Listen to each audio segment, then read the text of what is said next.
My goodness, এরকম করে আমার দিকে তাকিয়ে, অনস্বয়া আপনি লিপস্টিক মেখেছেন? আমরা বাংলা ইন্ডাস্ট্রি ক্ষেত্রে শুনতে পাই লবি, তো এটাকে তুমি কিভাবে ব্যাখ্যা করবে? আর এটা আমার দায়িত্ব, আমি চেষ্টা করবো ওইভাবেই রাখতে জিনিসটাকে, ওই আনন্দটা পেতে, সকলের ভালোটা নিতে। আমার মা বলতেন age is a state of, age is just a state of mind, age is a number.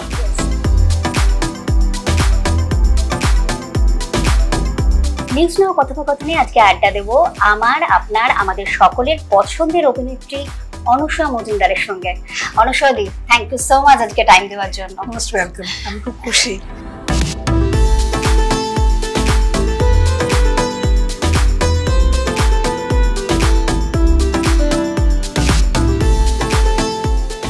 আচ্ছা, আমি অন ক্যামেরাই বলছি, তুমি এত ব্যস্ত, তোমাকে পাওয়াটা খুব টাফ, মানে তোমাকে কতদিন পরে বলে বলে আমরা পেয়েছি। তাই আমি তোমাকে একটা সত্যি কথা একটু আগে বলেছি, হ্যাঁ খুব যে ব্যস্ত তা না, কিন্তু আমি একটু শাই। আমি তোমাকে দু একবার একটু এক্সকিউজ দিয়েছি, কিন্তু তারপরে মনে হলো না, এই ভদ্রমহিলা মনে হচ্ছে খুব মিষ্টি, খুব সুন্দর, আমার ইন্টারভিউ দেওয়া উচিত। তাই ভালো লাগে যখন এসে পড়ি, তখন খুব ভালো লাগে, কিন্তু আমি একটু শাই। না, সবচেয়ে বড় কথা, উইথ ডিউ রেসপেক্ট, তোমরা ভীষণই বিজি পার্সন, এটাতে নিয়ে কোনো সন্দেহ নেই। যারা ক্রিয়েটিভ পার্সন তাদের সেই সময়টা লাগে, তো সুতরাং সেইটুকু ধৈর্য তো নিশ্চয়ই রাখতে হবে। মেন্টাল প্রিপারেশন একটু আমার অন্তত লাগে। ঠিক ঠিক।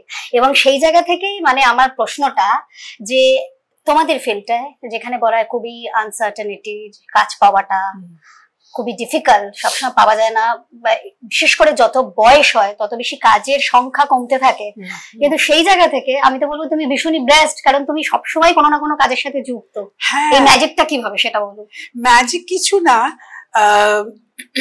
নিজে মেন্টালি একদম ঠিক থাকতে হবে, নিজেকে ঠিক রাখতে হবে, শারীরিক ভাবে মানসিক ভাবে ঠিক রাখতে হবে।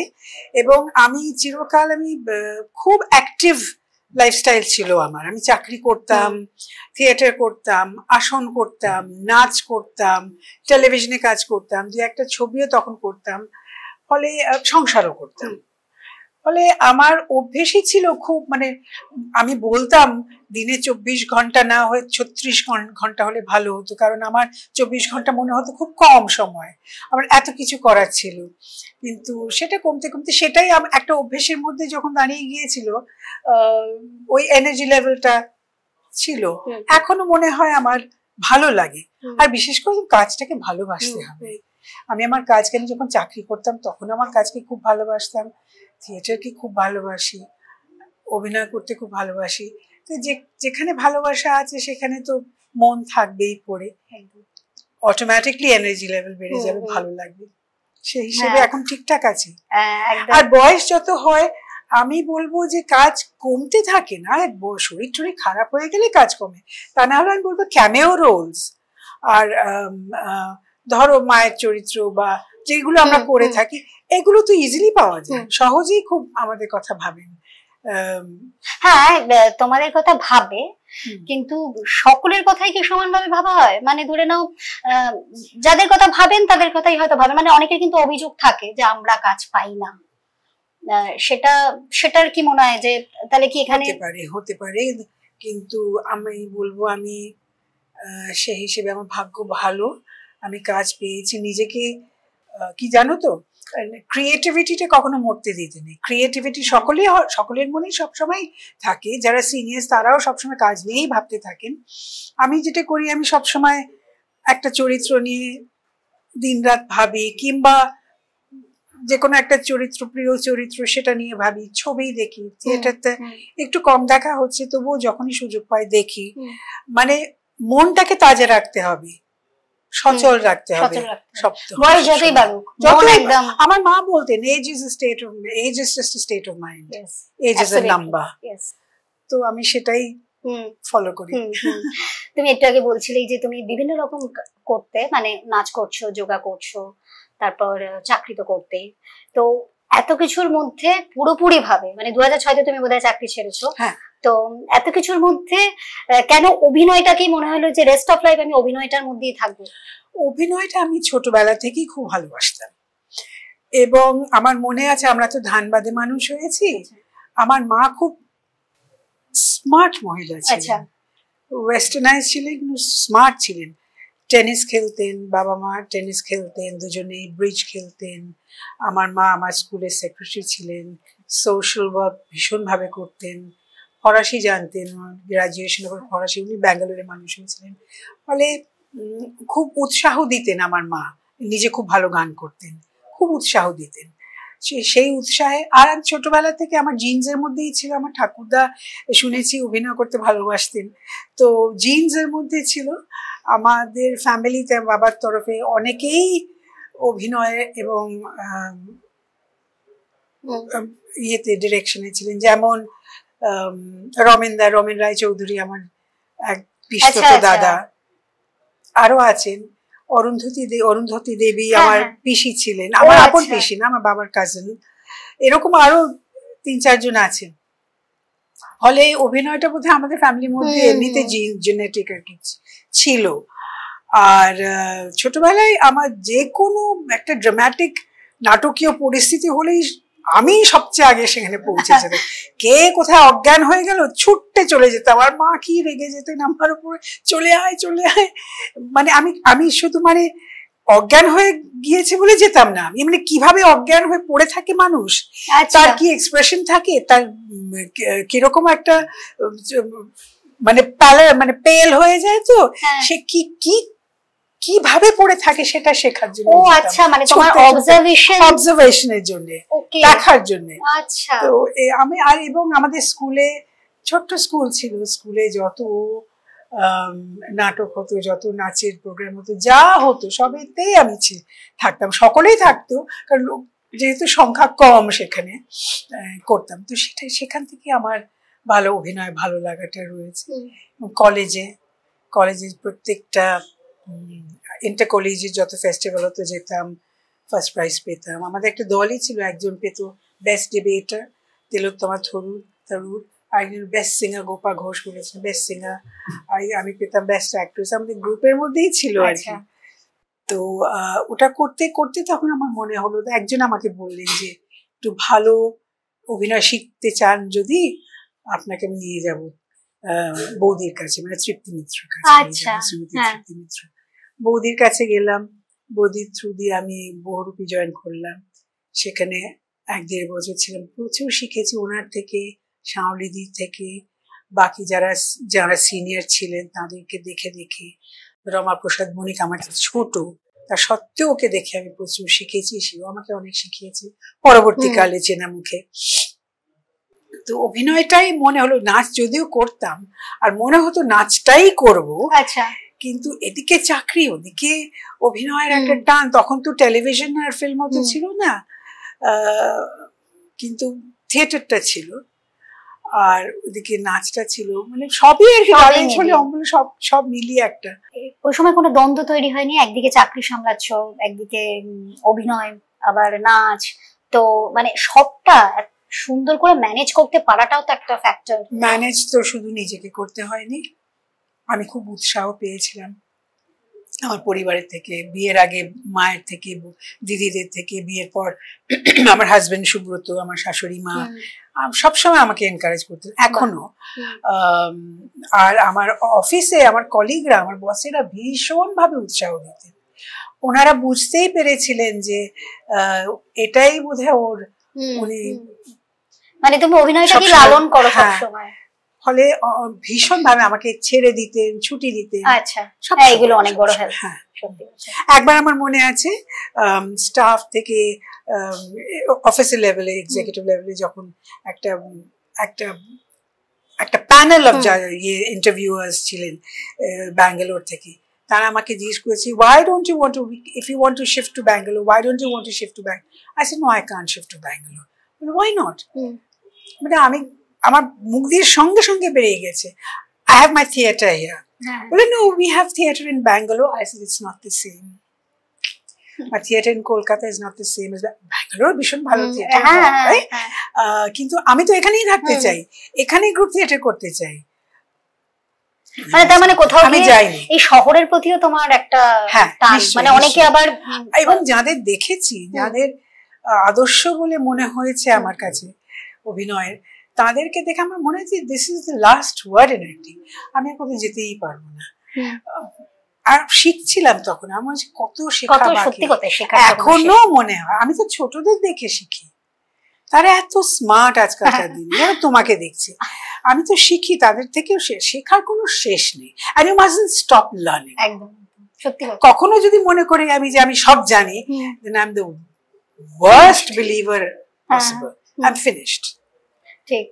আচ্ছা, তোমার থিয়েটারেই তুমি কোথাও একটা বলেছিলে কো অ্যাক্টিং ইজ আ জয়, এটা একটু বলো please. Co acting is a really is a joy, কারণ একার জন্য তো কখনো একটা কাজ ভালো হতে পারে না, একটা টিম ওয়ার্ক না থাকলে আমার নিজের কাজও ভালো হবে না।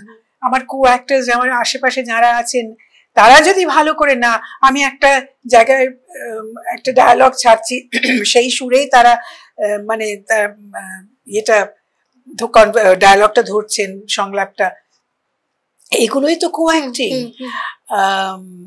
আমরা তো শিখেইছি কো অ্যাক্টিং করতে, টিম ওয়ার্ক শিখেইছি, টিম ওয়ার্ক, ফলে একার জন্য কখনো ভালো হয় না। কো অ্যাক্টিং ইজ এ জয়। আমি যখন দেখি এক এক সময় আমার কো অ্যাক্টরসরা ভীষণ ভালো অভিনয় করছে, এক এক সময় হা করে তাকিয়ে থাকি, আর নিজের জন্য এটা ভালো, ইটস ভেরি এনকারেজিং। কেউ ভালো করলে আমারটা আরেক লেভেল ভালো হবে, আমারটা এক লেভেল ভালো হবে, ওনারটাও আরেক লেভেল ভালো হবে। So it's a kind of, it's not a competition, but it's a very good rapport, very good give and take একটা। তো কো acting is a joy, it's a real joy. হ্যাঁ, মানে তোমার কথা শুনে এক্স্যাক্টলি মনে পড়ছে, আমি অনেক আগে শুনেছিলাম একজন থিয়েটারের ডিরেক্টরের কাছে, উনি খুব এই কথাটাই উনি এক্সপ্লেন করছিলেন যে অ্যাক্টিংটা জানিস তো একটা মালার মতো। হ্যাঁ, হতে পারে মালার হয়তো প্রধান একটা ফুল রয়েছে গোলাপ, কিন্তু তার চারপাশে যে এগুলো, সেখানে যদি একটাও ফুল পড়ে যায় তাহলে সেই মালাটা ইউজ করতে পারে। একদম ঠিক কথা, একদমই ঠিক কথা। আচ্ছা অনুষদী, তুমি একটু আগে যখন মায়ের কথা বলছিলে, তোমার কথা শুনে মনে হচ্ছিল, এবং প্রত্যেক সন্তানের কাছে, আমাদের কাছেও মা অলওয়েজ ইন্সপিরেশন। তো তখনকার সময় অত বেশি ওই দিবস পালন হতো না, মাতৃ দিবস, নারী দিবস, তো কিন্তু এখন সেটা আবার খুব একটা পার্টিকুলার দিন থাকে, যে দিনটা আমরা এইভাবে পালন করি। তো তোমার কি মনে হয়, তুমি একজন নারী হিসাবে, একজন মা, মানে মাতৃ দিবস বিষয়টাকে মানে মনে করো যে মাদের একটা আলাদা করে এরকম একটা দিনে বাঁধা যায়, নাকি মাতৃ দিবসের থাকা না থাকার কোনো ম্যাটার করে না? আমি জানি না, আজকাল তো দেখছি সোশ্যাল মিডিয়া হয়ে গিয়ে ওই একদিনে অনেকগুলো ছবি, অনেক, যাই হোক, সেটা যার যার নিজস্ব ব্যাপার, আমি সেটা করি না। আমার মাকে আমরা 4 বোন ভীষণ সেলিব্রেট করতাম। আচ্ছা, উনি থাকাকালীন সেলিব্রেট করেছি, উনি চলে যাওয়ার পরও সেলিব্রেট করেছি, এখনো করি। এবং মায়ের যা ভ্যালিউজ, সমস্ত আমি ওই ভ্যালিউজ নিয়েই চলি। সবসময় বলতেন কখনো ট্যালেন্ট নষ্ট করবি না, ওয়েস্ট করতে নেই কারোর ট্যালেন্ট, সবসময় খেটে খেটে নিজেকে তৈরি রাখতে হবে। তারপর don't be afraid of anything, এইগুলো মার ভ্যালিউজ গুলো আমি খুব মেনে চলার চেষ্টা করি। And that's celebrating my mother also, সে সারা বছরেই চলে। আর মাতৃ দিবস আমি নিজের জন্য তো পালন করি না, আমার বাড়িতে যিনি কাজ করেন, আমার বহু বছর ধরে আছে, 35 বছর ধরে, কি মাতৃ দিবস কি নারী দিবস, আমি সবসময় বলি আজকে কিন্তু মাতৃ দিবস, তোমাকে আমি কোনো কাজ করতে দেবো না, আমি গিয়ে রান্না করব। আজকে কিন্তু নারী দিবস, তোমাকে আমি বেড়াতে নিয়ে যাবো, কোথাও খাওয়াতে নিয়ে যাবো, এই করি। বলে না না, আমি কোথাও যাবো টাবো না, ও পছন্দ করে না। কিন্তু এই যে অ্যাপ্রিসিয়েশনটা ও বোঝে আর কি, ও সেটা ওর ভালো লাগার একটা জায়গা, ভালো লাগে। আচ্ছা, তুমি যেহেতু থিয়েটার জগৎ থেকে এসছো, তো সেক্ষেত্রে থিয়েটারের অ্যাক্টিং আর ক্যামেরার অ্যাক্টিং এটা যেহেতু একটু টেকনিক্যাল, অনেক পার্থক্য আছে। দেখো, থিয়েটারে আমরা মঞ্চে উঠে অনেকটা স্পেস পাই, সেখানে আমরা আমাদের জেস্টার্স একটু বড় হতে পারে, গলাটা যদিও বলে চিৎকার করতে না, কিন্তু শেষ সারি অব্দি যাতে শুনতে পায় সবাই, সেভাবে গলাটাকে থ্রো করতে হবে, হুইসপারটা যাতে whisper has to be a proper throw also. সেগুলো আমরা শিখি, কিন্তু সেগুলো এই একই পদ্ধতিতে যদি আমি ফিল্মে করি বা টেলিভিশন তো আরো ইন্টিমেট মিডিয়াম, ঘরে ঘরে সবাই করি, সেটা একটা ঝড়ের মতো মনে হবে। তখন সেই অভিনয়টার ভালো মনে হবে না, মনে হবে কি করছেন উনি, কি বিচ্ছিরি মেলোড্রামাটিক অ্যাক্টিং করছেন। ফলে সেখানে ছবিতে একদম রিস্ট্রেন্ট, ভুরুও যদি একটু তুলতে হয় খুব অল্প করে, স্মাইল যদি করতে হয় খুব অল্প, সেটা একদিনে হয়নি, কিন্তু আমার করে করে করে বুঝতে একটু সময় লেগেছে। আমি নিজেকে তৈরি করেছি, এখনো তৈরি করছি। আর অনেক কেউ যদি ভাবে যে film acting is very easy, it's a wrong conception. খুব ডিফিকাল্ট। ক্যামেরা এত ক্লোজে যখন থাকে, সেখানে নিজের মাসেল কন্ট্রোল, নিজের ফেশিয়াল মাসেল কন্ট্রোল, দৃষ্টির তারপরে কথা বলার ভঙ্গি, সবকিছু তোমাকে খুব ভেবে ভেবে করতে হবে। এইটুকু এত বড় মনে হয়, তো যথেষ্ট কঠিন, কিন্তু সেটাকে রপ্ত করতে হয়, আমরা চেষ্টা করি। আর থিয়েটারে তো সেটা নেই, you can do whatever you want. যদিও থিয়েটারের অভিনয় এখন অনেকেই একদম রিস্ট্রেন করে খুব ফেলে ফেলেই করেন, সেটাও ভালো লাগে, বাট ওই অ্যালাউয়েন্সটা আছে যে ইফ ইউ ওয়ান্ট একটু ড্রামা আনা যায়। ইনফ্যাক্ট একদম ড্রামা না থাকলেও ভালোও লাগবে না। থিয়েটারে একটা কথা খুব চলে, মেথড অ্যাক্টিং। এবং সেটা কি মেথড অ্যাক্টিংটা কি শুধুমাত্র থিয়েটারেই বেশি, মানে ওখানেই না, ফিল্মেও তো অনেকে মেথড অ্যাক্টিং করে? আমি তো চরিত্র নিয়ে ভাবি, নিজেকে তৈরি করি। আমি অনেকে মানে বম্বের কিছু আর্টিস্টদের দেখেছি, অভিনেতা অভিনেত্রীদের, তাদের সঙ্গে এক একটা প্রজেক্টে কাজ করেছি। সেখানে বসে ওয়ার্কশপ হবে, সেই ওয়ার্কশপে পর্যন্ত যেই চরিত্রে উনি অভিনয় করবেন, সেই চরিত্রের কস্টিউম পরে পরে ওইভাবে যাতে একদম চরিত্রের মধ্যে ঢুকে পড়তে পারেন, সেইভাবে এসেছেন। ফলে সেটাই তো মেথড অ্যাক্টিং। আমি আমি আমি একটু ওইভাবে ওদিকে ঘেঁষা। সেই কারণে মানে থিয়েটারে তুমি হয়তো মেথড অ্যাক্টিং এ অভ্যস্ত, কিন্তু সিরিয়ালে মেথড অ্যাক্টিং করার কি জায়গা আছে? সেটা তো প্রথম থেকে আমি জিজ্ঞেস করিনি, যিনি লেখিকা বা যিনি লিখছেন লেখক, তাকেই জিজ্ঞেস করিনি আমার চরিত্রটা কি রকম। তো যেমন আমি বলি, লীনা গঙ্গোপাধ্যায়ের কথাই বলি, কারণ ওনার সাথে ম্যাজিক মোমেন্টসে আমি প্রায় 17টা প্রজেক্ট করেছি, বিন্নি ধানের খই থেকে একদম জলথৈতি ভালোবাসা অব্দি। এবং আমার মনে আছে বিন্নি ধানের খইয়ের পরে জলনুপুর, তখন বিন্নি ধানের খই তো চিনতাম না, জলনুপুরে চিনতে পেরেছি যখন করছি। তখন আমি ওনাকে গিয়ে দেখছি স্ক্রিপ্টটা দেখছি, সেই ওই ভাষাটা একটু অন্যরকম, খেয়েছো বলেছো করেছি বসেছি এরকম। তো আমি ওনাকে ফোন করে জিজ্ঞেস করলাম, লীনা এটা কি ভাষা? আমি বলে মানে কোনো বিশিষ্ট কোনো জায়গার ভাষা না, এটা একটু মিশিয়ে তুমি করতে পারো এদেশি। তারপরে আমি বললেন একটা কিছু বলো যেটা আমি ধরে, একটা শব্দ ব্যবহার করলেন উনি, মানে খুব আহ্লাদি। আচ্ছা, ওই আহ্লাদিটা was the magic word for me. ওই আহ্লাদি জলনুপুর যদি আপনি দেখে থাকেন বা যারা দেখেছেন তারা বলবেন যে ওই একটু আদো একটু বাচ্চা একটু অভিমান করা, ওই মাথা নেড়ে নেড়ে কথা বলা, সেটা যথেষ্ট পপুলার হয়ে গিয়েছিল। আমার নিজেরও করতে আমি খুব আনন্দ পেয়েছিলাম। ওই আহ্লাদি এরকম আমাকে লীনা ধরিয়ে দেন, কিংবা যারা ডিরেকশন দিচ্ছেন বা যারা লিখছেন আমাকে একটু একটা দুটো কথা বলে, যাতে করে আমি সেটাকে সূত্র করে আমি চরিত্রটা তৈরি করতে পারি। আর আমি বলে দিই, যদি আমাকে দাও যে কোনো চরিত্র দেবে একদম অন্য ধরনের দেবে, আমি নতুন কিছু যত কমপ্লেক্স তত ভালো আমার পক্ষে।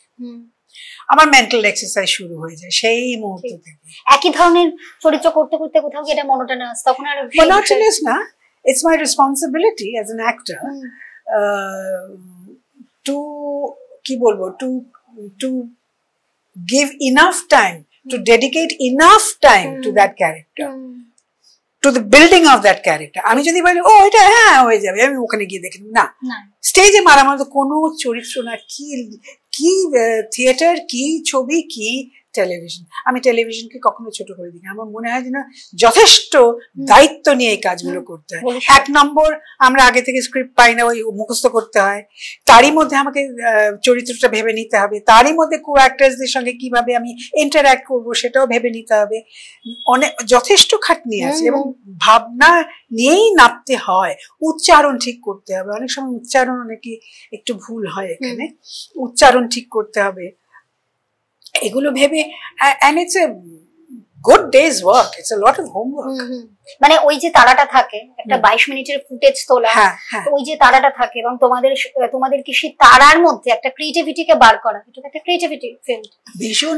আর আমি বলবো আজকালকার ছেলেমেয়েরা খুবই দক্ষ এই ব্যাপারে, হ্যাঁ খুবই দক্ষ, মানে ওইটুকু সময়ের মধ্যে কি করে অত লম্বা লম্বা ডায়লগ, তারপরে তার মধ্যে অভিনয়টা ভালো করা, চ্যালেঞ্জ, বড় চ্যালেঞ্জ, আর যথেষ্ট ভালো করে।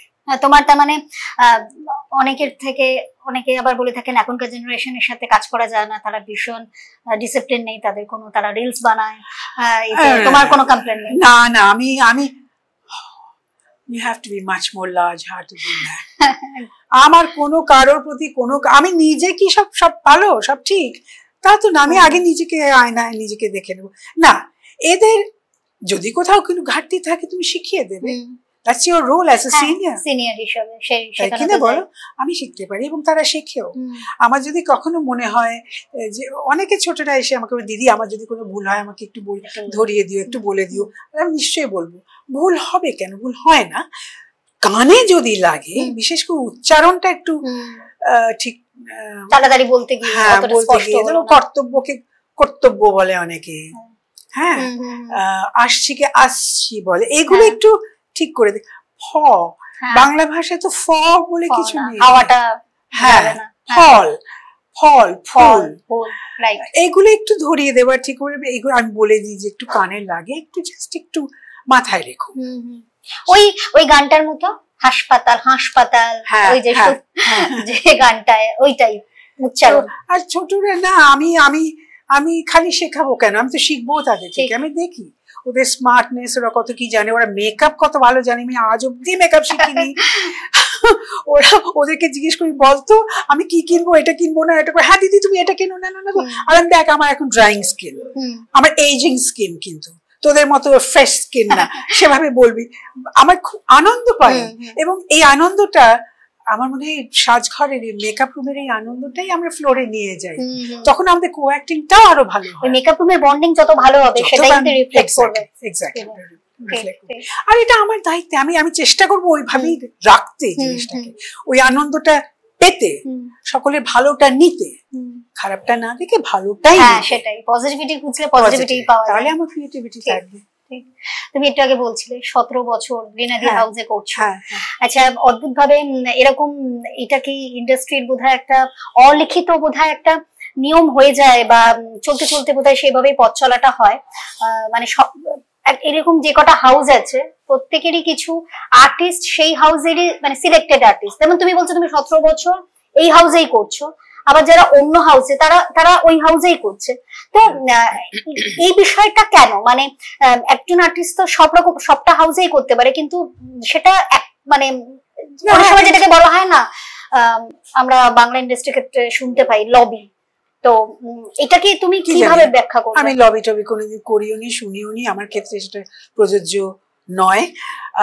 আমি আসলে আমার সমস্যাটা ছিল চাকরি, আমি চাকরি করতাম, তো চাকরি থেকে ছুটি তো সবসময় পাওয়া যেত না, সবাই আমাকে বলতো উইকেন্ড আর্টিস্ট, অনেকে যারা নিত সবাই বলতো ও অনসদি, ও হাফ ডে করে চলে যাবেন, অনসদি ও শনিবার রোববার, আমি বলতাম যে শনি রবি রাখো, আমি করে দেবো। এভাবে অনেক কাজ করেছি, অনেক কাজ। তখন তো টেলিফিল্মস হতো, আজকাল টেলিফিল্ম হয় না, টেলিফিল্ম সেভাবেই হতো 3 দিন ম্যাক্সিমাম 4 দিন। তো আমার ছিল এটাই সমস্যা, ছুটি পাওয়ার সমস্যা। অনেকেই সেই জন্যই কি চাকরিটা ছাড়লে?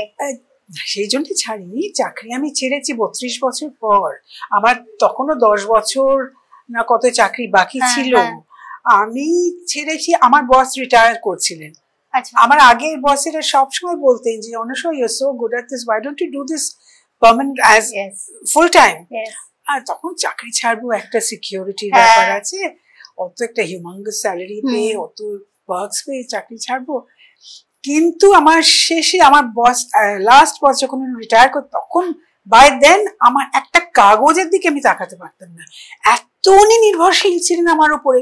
যত উনি ছিলেন অমুক ক্লাবের প্রেসিডেন্ট, অমুক বেঙ্গল চেম্বারের প্রেসিডেন্ট, অমুক এক্সিকিউটিভ, তো সমস্ত স্পিচ সবকিছু আমাকে লিখতে হতো।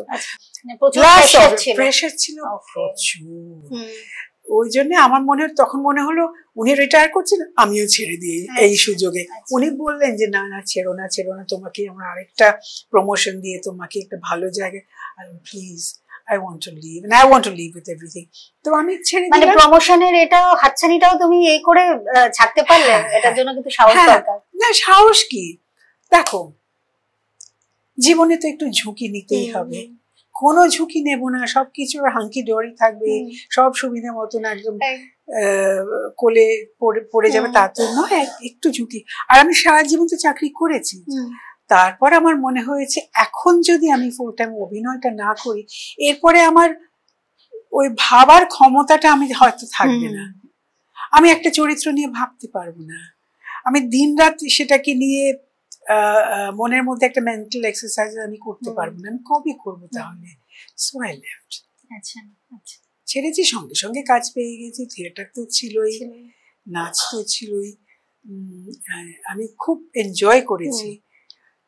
তো আমার যে প্রশ্নটা মানে ওইটাই, যেভাবে কথাটা এগুলো যে তোমার মানে আমি বলতে চাইছি, ধরো এই হাউসে তুমি 17 বছর করছো, কিন্তু এই হাউসে করছো বলে সেই জন্য কি অন্য হাউস থেকে তোমায় ডাকবে না এরকম কিছু? না না, সেরকম কিছুই না, অন্য হাউস থেকে প্রায় ডাকে। আমি বেশি কাজ করতে পছন্দ করি। আচ্ছা। আর যেটা সুন্দর কমফোর্টেবলি করা যায় সেভাবেই করি। আর প্রথমে তো করেছি আমি রবি ওঝা প্রোডাকশনস এর অনেকগুলো, বউ কথা কও, সখী আর ছোট ছোট টেলিফিল্ম, এগুলো করেছিলাম। তখনও চাকরি করি, বিন্নি ধানের খই যখন করছি তখনও বোধহয় চাকরি করি আমি। তারপরে করতে করতে লীনা আমাকে বললেন একদিন যে আমরা কিন্তু এরকম রিপিট করি অনেক অ্যাক্টার্সদের, তুমি করবে? হ্যাঁ, 3টে জায়গা না করে একটা জায়গায় 3টে কাজ করবো, এরকমও তো হয়েছে। সেটা বরঞ্চ বোধহয় আমি করেওছি, একটা সময় গেছে আমি 4টে একসঙ্গে লিনার হাউসে করেছি, ম্যাজিক মোমেন্টসে। তারপর লিনা করে, লিনা একদিনে 3টে শুটিং পারবো না, আমার খুব কষ্ট হয়, 2টো ঠিক আছে, 3টে পারবো। সেই জন্যই তারপর করতে করতে মনে হয়েছে যে একটা জায়গায় ভালো করে করি না। এমন না যে বাইরে থেকে কোনো, এর পাশে তো থিয়েটার করেছি, এর পাশে ছবিও করছি, তার লোভী হতে চাইনি কোনোদিন, যে then I become greedy। হ্যাঁ ঠিক। ছবির কথা যখন বললেই, তোমার আপকামিং মুভি কি আসছে? সদ্য একটা ছবির শুটিং শেষ করেছি, রাজ চক্রবর্তী ছবি, সন্তান নাম, তার ডাবিং শুরু হবে, শেষ হয়নি এখনো, সেটাই আপকামিং বলতে সেটাই। আচ্ছা, ওখানকার চরিত্রটা একটু বলা যাবে? ওখানে একজন স্বামী স্ত্রী, তাদের ছেলে, বৌমা, পুত্র, সন্তান, তাদের নিয়ে গল্প। স্বামীর রোলটা করছেন মিঠুন চক্রবর্তী, তার স্ত্রীর চরিত্রে যে চরিত্র, সেই চরিত্রে অভিনয় করছি আমি। ঋত্বিক আছে ছেলে, অহনা আছে ছেলের বউ, একটা বাচ্চা ছেলে আছে, এবং তাতে সোহিনীও আছে, সোহিনী সেনগুপ্ত ভীষণ ভালো অভিনেত্রী, আমার খুব পছন্দের। এবং প্রত্যেকের, মিঠুনদার কথা আর কি বলবো, মিঠুনদার সঙ্গে আমি বহু বছর আগে বুদ্ধদেব দাশগুপ্ত তাহাদের কথা করেছিলাম, তখনও যেরকম ছিলেন উনি, ভীষণ কি বলবো, কোঅপারেটিভ, মাতিয়ে রাখতে পারেন। হ্যাঁ, ওরে বাবা, ভীষণ মাতিয়ে রাখতেন আমাদেরকে, আর খুব মজার কাণ্ড করতেন, এবং মানে কোনো একটা খুব কোঅপারেটিভ। মনে পড়ছে ছোট্ট কোনো ঘটনা একটু শুনি? মনে তো পড়ছে, এখানে হেমাঙ্গিনী চরিত্রের নাম ছিল, সেখানে একদম সাধারণ গ্রামের মহিলা, সেই চরিত্রে মিঠুনদার যে চরিত্র করছে তার স্ত্রী আর কি। তো সেখানে কোনো একদম মেকআপলেস নেই, দেবী দেখো, দেবী করতেন আমার মেকআপ মানে একদম নো মেকআপ মনেই হতো, এত সুন্দর নো মেকআপ সেটা করতেন। তো ন্যাচারালি সেভাবেই। আর তবে মাঠে, বাড়ির পথে আমরা মাঠে শুটিং হচ্ছে, হঠাৎ দেখছি ওখানে বুদ্ধদাকে মিঠুনদা, আমি সেদিনকে মিঠুনদাকে মনে করিয়ে দিয়েছিলাম, মনে আছে কি বলেছিলেন আপনি, হাসছিলেন বলে, হঠাৎ দেখছি উনি বুদ্ধদার কানে কি সব বলছেন। আচ্ছা, আমি দূর থেকে দেখছি কি বলছি, হঠাৎ বুদ্ধদা মাই গুডনেস এরকম করে আমার দিকে তাকিয়ে, অনসোয়া আপনি লিপস্টিক মেখেছেন। বুদ্ধদা উনি বলেছেন, আপনি দেখেছেন অনসোয়া লিপস্টিক মেখেছে ইচ্ছে করে, ওকে পাচ্ছেন আমাকে আর কি। আচ্ছা আচ্ছা। তো আমি বুদ্ধদা আপনার মনে হয় আমি এই চরিত্রে আমি লিপস্টিক মাখবো, আপনি দেবিতাকে জিজ্ঞেস করুন। আচ্ছা, ওটা মিঠুনদা এমনি মজা করেছে, হ্যাঁ এরকম প্রচুর মজা করতেন সকলের সঙ্গে। এই শুটিং এও তো নানা ভাবে নানা লোকের সঙ্গে মজা করেন। তো দ্যাটস নাইস। খুব খুব এনকারেজ। আমার মনে আছে তার কথার সময় যে এক একটা শট আমি দিতাম, যখন উনি দাঁড়িয়ে থেকে দেখতেন, ক্ল্যাপ করতেন, খুব অ্যাপ্রিশিয়েট করে সকল কোয়ার্টিস্টকে, এনকারেজ। আমার উনি মিঠুন চক্রবর্তী, আমি তো কেউ না, আমি তখন ভয়ে মরে যাচ্ছি, একে বুদ্ধদার ছবি। তখন ন্যাচারালি উনি যখন হাততালি দিতেন আমার মনে একটু বল পেতাম আর কি, একটু সাহস পেতাম, এইরকমই। এখনো তাই। অনুষদী, আমরা কথা বলতে বলতে একদম শেষ পর্যায়ে চলে এসেছি। আমাদের জাস্ট ছোট্ট চটজলদি একটা সেশন থাকে যেখানে 2-3টে প্রশ্ন করবো তোমাকে। ধরো ভূতের রাজা এলো, তোমাকে 2টো বর দেবে বললো, তুমি কি চাইবে 2টো বরে? এক তো আমি চাইবো ঘুরতে, আচ্ছা, পৃথিবী দেখতে, সব দেশে গিয়ে দেখতে, মানে ফ্রি অফ কস্ট, কোনো টাকা পয়সা লাগবে না, সেটা হলে আরো ভালো। আর যদি সেটা না হয় তাহলে দ্বিতীয় বার হলে এমন টাকা দেবেন যে আমি সে টাকা খরচ করে আমি সারা পৃথিবী, মানে কোনো বার্ডেন নেই, যত ইচ্ছে টাকা আসুক, ঘুরে বেড়াচ্ছি, মজা, সেটাই। আচ্ছা, তোমার চরিত্রের একটা পজিটিভ দিক, একটা নেগেটিভ দিক? আমার নিজের পজিটিভ দিক হলো I am positive. Negative thoughts আমি চেষ্টা করি আনতে না। নেগেটিভ থটস সব মানুষের মনেই আসে। সবসময় চেষ্টা করি যত নেগেটিভিটি নিজের মন থেকে বার করে দেবা, তা না হলে তো আমি ভালো থাকবো না কখনো। ভালো আমাকে থাকতেই হবে, কাজ যদি করতে হয় ভালো থাকতে হবে, এটাই। আর নেগেটিভ দিক আমার কি বলবো, বদমেজাজি ছিলাম এখনো, কিন্তু কন্ট্রোল করতে, এখন কন্ট্রোল হয়ে গেছে। তো আগে যখন ছিলে সেই বদমেজাজের জন্য কোনো মানে কোনো কষ্টকর কোনো ফ্লোরে কিছু না, কোনোদিন ফ্লোরে না, প্রফেশনাল জায়গায় নেই, যা কিছু সব বাড়িতে পার্সোনালিতে। আচ্ছা আচ্ছা। তবে আমি এখন অনেকটা নিজেকে কন্ট্রোল করছি। মাঝে মাঝে অফিসেও আমার রাগ হয়ে যেত, অনেক বসেদের মুখের উপর বলে দিতাম। এটার জন্য কোনো নেগেটিভ সিচুয়েশন ফেস করতে হয়নি? না, আমাকে ভীষণ ভালোবাসতেন। আমি প্রত্যেকটা ছুটি দিন আমি গিয়ে, কোনো ব্যাকলগ থাকতো না, আমি এত কাজ বাইরে করতাম, কেউ বলতে পারবে না আমার অফিসে ব্যাকলগ আছে। এত বাইরে করছো, এখানে ফাঁকি দিচ্ছ, ব্যাপার নেই। একবার এক বস, তাহলে তো তোমার এটাও পজিটিভিটি যে তোমার একটা, তুমি খুব সিনসিয়ার। হ্যাঁ, ডেফিনেটলি সিনসিয়ার তো সবাই, কাজ করতে হলে একটু সিনসিয়ারিটি থাকতেই হবে। আচ্ছা, আমাদের জীবনে তো সবসময় সবকিছু সমানভাবে চলে না, কখনো কখনো অনেক সময় অনেক ঘটনা ঘটে যেটাতে মনে হয় যে এটা যদি জীবনে না ঘটতো ভালো হতো। যখন আমরা পেছনে ফিরি বা ভাবি, অনেক সময় তো মনেই পড়ে বিগত দিনের কথা, যে এটা কেন হলো, এটা না হলে তো ভালো হতো, যেটা হয়তো তুমি ডিলিট করতে চাও। এরকম কোনো ঘটনা বা এরকম কোনো স্মৃতি যেটা তুমি, এটা না হলে ভালো হতো, এরকম কিছু আছে? সবকিছু তো বলা যায় না অন ক্যামেরা, সেটা আমার মনেই থাকে, কিন্তু আমি চেষ্টা করি সেটাকে প্রাধান্য না দিয়ে এগিয়ে যাওয়া। You have to move on. আমি সকলকে তাই বলি, যদি মানুষের জীবন সবসময় একরকম থাকবে না, তার ওঠা পড়া, উঁচু না নিচু সবসময় থাকবে। সেটাকে নিয়ে, সেটাকে কাটিয়ে, সেটাকে ম্যানেজ করে এগিয়ে যেতে হবে, এইটুকুই বলবো। Life is so difficult for everyone, life is tough for everyone. ঠিক। কথোপকথনের আজকে এখানেই ইতি। হ্যাঁ, কথায় কথায় সত্যি সময় বয়ে যায় কিভাবে বোঝাই যায় না। দেখা তো হবেই আবার অন্যদিন। ততক্ষণের জন্য আজকে আমরা চলে যাচ্ছি। যাওয়ার আগে ডেফিনেটলি কৃতজ্ঞতা স্বীকার করবো ক্যাফে পজিটিভ এর কাছে, যাদের এত সুন্দর অ্যাম্বিয়েন্সে আজকে আমরা এত সুন্দর একটা আড্ডা দিতে পেরেছি। আর ডেফিনেটলি অনুসুয়াদিকে রিকোয়েস্ট করব কিছু বলার জন্য। আমি দর্শকদের বিশেষ করে ছোটদের বলবো, be kind, be kind. Kindness, সহানুভূতিশীল হতেই হবে মানুষের প্রতি, জন্তু জানোয়ারের প্রতি, কুকুরদের প্রতি, স্ট্রে ডগ, স্ট্রে ক্যাটস আমি ভীষণ ভালোবাসি। বি কাইন্ড 1 নম্বর। আর মেন্টাল হেলথ ইস্যুস নিয়ে যদি কেউ ভোগেন অবশ্যই কথা বলবেন কারোর সঙ্গে, যেখানে হোক গিয়ে একটু কথা বলে নেবেন। Mental health should be robust.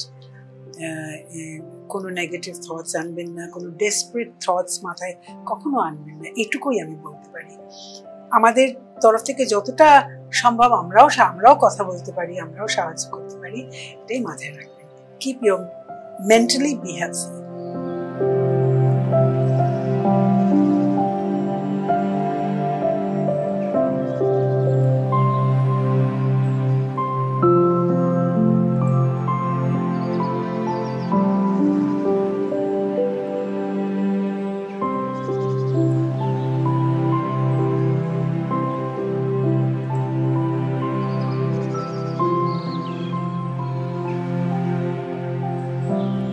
আরও খবর পেতে লাইক, ফলো আর শেয়ার করুন নিউজ নাওকে।